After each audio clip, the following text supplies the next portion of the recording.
Bonsoir à tous. Premier rendez-vous ici à Londres à l'issue de la première journée des Jeux Olympiques pour les sports équestres, puisque la première journée du concours complet qui concerne 50% des couples qui sont passés déjà pour le dressage. Un bilan qui n'est pas très favorable à la France, puisqu'après les équipes qui ont passé les 3 cavaliers de chaque équipe, la France est les dernières.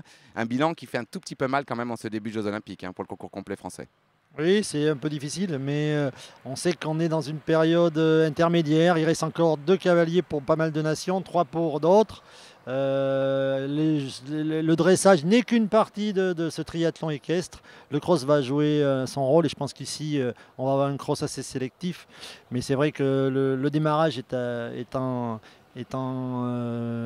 relativement difficile pour l'instant, la position des Français. Surtout que les équipes qu'on attend, comme les Allemands, puisque en individuel, Klimke est en tête devant Schrad et Mary King déjà troisième, alors qu'on sait que les meilleurs sont à venir aussi pour ces équipes-là. Quand même, le ton est donné presque. Oui, on sait que les chefs d'équipe ont tendance à conserver les couples les plus performants en individuel en fin de dressage. Donc on s'attend demain à avoir des belles reprises, des moyennes qui vont encore descendre. Donc il va falloir que nous, on sorte nos 2 atouts. On en a 2 qui restent dans notre poche et qui vont, à mon avis, performer.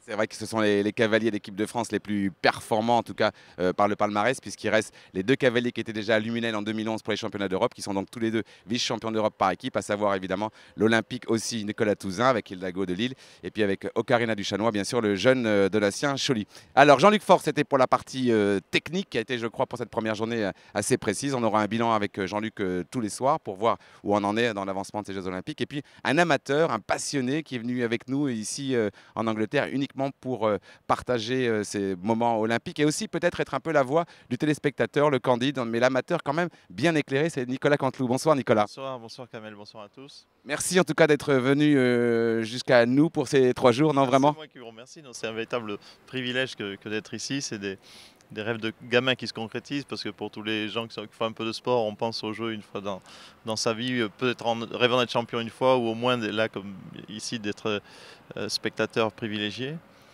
C'est des moments forts. Ce qui était assez marquant là sur ce que l'on a vu, le dressage, c'est de voir des pays émergents, des pays qui ne sont pas des pays forts, par exemple 2 cavaliers, un cavalier japonais, un cavalier équatorien qui jouent leur chance à fond, qui vont sans complexe. Puis à côté de ça, à l'autre extrême, des cavaliers, des emblèmes, des légendes comme Mary King qui est ici une star et qui arrive avec un simple geste à éteindre une foule de 3-4 000 personnes. Elle a fait juste le doigt sur la bouche en arrivant pour dire aux gens doucement, mon cheval est un peu émotif. Et il y a eu un silence, on entendait une mouche voler. Donc voilà, il y a des émotions, des choses qui se passent. Et puis pour revenir à ce que disait Jean-Luc, je crois qu'on a encore des chances parce que même si on n'est peut-être pas super bien parti, le cross est un point fort de façon traditionnelle pour les Français. Puis on a une super chance aussi, c'est qu'on a quand même Teddy Riner, champion du monde de judo. Il peut passer dans les écuries adverses et ça peut changer les classements. C'est vrai qu'on l'a croisé au Club France. Je peux vous dire qu'il pourrait me voler toutes mes voitures ou tous mes biens, on le laisserait faire. Mais quand, Nicolas, on se retrouve demain. Merci beaucoup parce que on a du boulot avec Jean-Luc parce qu'il y a Robert et René qui passent la herse et on doit les remplacer sur le tracteur. On doit herser la carrière. On prenne les manettes du tracteur là parce que là, ça ne peut pas faire. Le herçage est assez.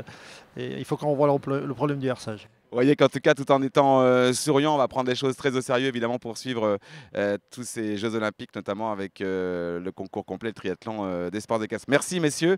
On va vivre tout ça. On se retrouvera demain dans le journal de Yann, évidemment.